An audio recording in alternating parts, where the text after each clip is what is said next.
Welcome to our channel A plus mentor. So आज का हमारा टॉपिक है acquisition of citizenship under citizenship act 1955।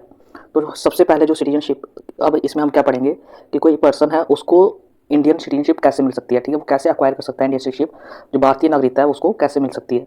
तो सबसे पहला जो पॉइंट है वो आता है बाय बर्थ, ठीक है। तो बाय बर्थ जो है कौन से पर्सन है जिनको बाय बर्थ जो है वो इंडियन सिटीजन जो है वो कहलाएंगे, ठीक है।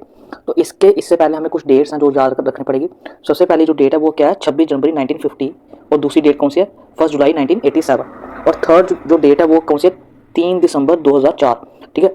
तो ये जो 3 डेट्स हैं ये आपको याद रखनी है, ठीक है।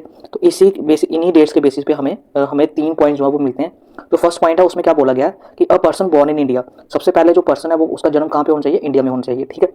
जो सबसे पहली कंडीशन आ गई वो क्या आ गई कि उस बच्चे का जन्म कहाँ पे होना चाहिए, इंडिया में, ठीक है। अब नेक्स्ट जो कंडीशन है वो क्या है कि उसका जन्म जो है 26 जनवरी 1950 और 1 जुलाई 1987, इन 2 डेट्स के बीच में होना चाहिए, ठीक है। जहाँ तो उसका जन्म 26 जनवरी 1950 वाले दिन हो, या फिर उसका जन्म जो है वो 26 जनवरी 1950 और 1 जुलाई 1987 के बीच में हो, ठीक है। अगर ये कंडीशन फुलफिल होती है तो हम irrespective of the nationality of his parents, ठीक है, हम उसके पेरेंट्स की नेशनलिटी नहीं देखेंगे, तो उसको ऑटोमेटिकली क्या मिल जाएगी, इंडियन सिटीजनशिप जो है वो मिल जाएगी, ठीक है। अब हमारा नेक्स्ट पॉइंट जो आता है वो क्या आता है कि अगर कोई पर्सन 1 जुलाई 1987 के बाद पैदा होता है, ठीक है, और कहाँ पे पैदा होता है वो इंडिया के अंदर, ठीक है, उसका जन्म, ये फर्स्ट कंडीशन जो है वो क्या है कि जो भी पर्सन है उसका जो जन्म है वो कहाँ पे होना चाहिए, इंडिया के अंदर, ठीक है।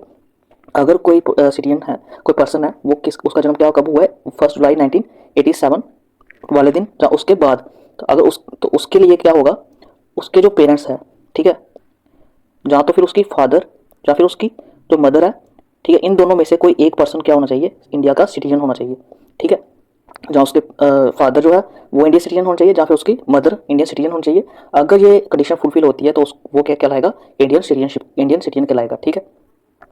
तो नेक्स्ट हमारा आता है, जो नेक्स्ट डेट आती है वो आती है 3 दिसंबर 2004। अगर कोई पर्सन है उसका जन्म क्या हुआ है, 3 दिसंबर 2004 को हुआ है या उसके बाद हुआ है, तो उसको सिटीजनशिप तभी बाय बर्थ तभी मिलेगी अगर उसके जो दोनों पेरेंट्स हैं, फादर और मदर दोनों जो हैं, वो जब उसका जन्म हुआ उस वक्त क्या थे, इंडियन सिटीजन थे। और या फिर उसके साथ कौन सी है, एक और कंडीशन है कि या फिर उसका एक पेरेंट्स जो है वो इंडियन सिटीजन होना चाहिए और दूसरा वाला इलीगल माइग्रेंट नहीं होना चाहिए।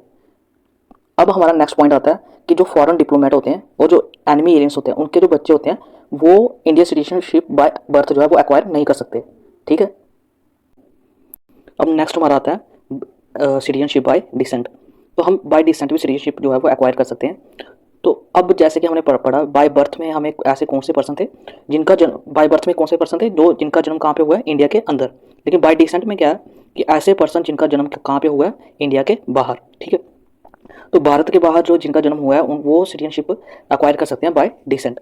तो अगर अब इसमें जो डेट है वो याद रखने वाली है आपकी, ठीक है, 26 जनवरी 1950, 10 दिसंबर 1992, और जो जैसे कि पिछली डेट हमने पढ़ी, ठीक है, 3 दिसंबर 2004।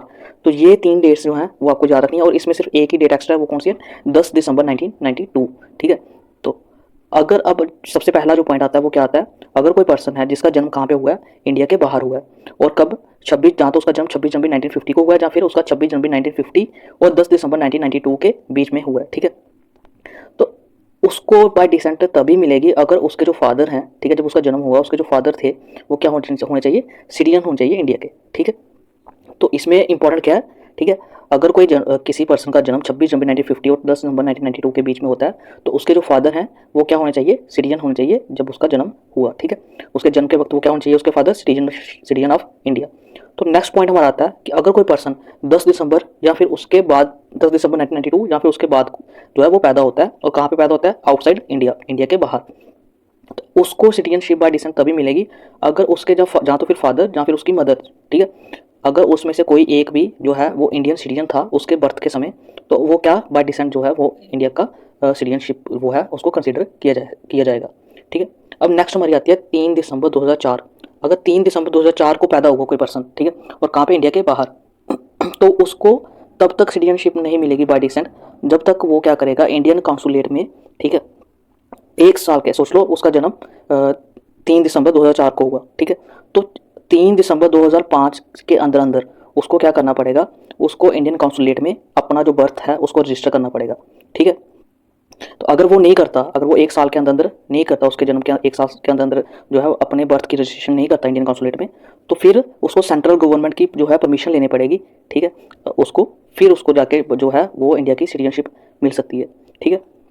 अब हमारा नेक्स्ट आता है कि अगर कोई पर्सन है, ठीक है, कोई माइनर चाइल्ड है, अगर कोई माइनर चाइल्ड है, तो जब वो बर्थ की रजिस्ट्रेशन कराए इंडियन कॉन्सुलेट में, उसके साथ उसकी एक अंडरटेकिंग लगेगी जिसमें उसने ये घोषणा की हो कि उसके पास जो है किसी और कंट्री का जो है वो पासपोर्ट नहीं है, ठीक है। तो उसके बाद अब नेक्स्ट हमारा पॉइंट क्या आता है कि वो जो माइनर है, अगर वो जब फुल एज, जब वो अडल्ट हो जाता है, 18 साल से ऊपर हो जाता है, तो उसको जो सिटीजनशिप है, ठीक है, किसी और कंट्री की, अनदर कंट्री की, तो वो उसको छोड़नी पड़ेगी, ठीक है। फिर जाके उसको क्या मिलेगी, इंडियन सिटीजनशिप जो है वो मिलेगी।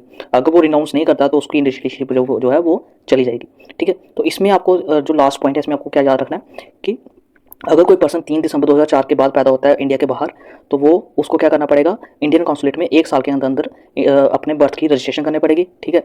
या फिर और उसके साथ साथ उसको अंडरटेकिंग देनी पड़ेगी कि वो जो माइनर चाइल्ड है वो कोई भी जो फॉरेन कंट्री है उसका पासपोर्ट जो है वो होल्ड नहीं कर रहा। और साथ में जब वो अगर अगर उसने अपनी सिटीजनशिप है जो वो कंटिन्यू करनी है, तो उसके लिए उसको क्या करना पड़ेगा, जो नेशनलिटी होगी अदर कंट्री की, उसको रिनाउंस करना पड़ेगा, उसको छोड़ना पड़ेगा, ठीक है।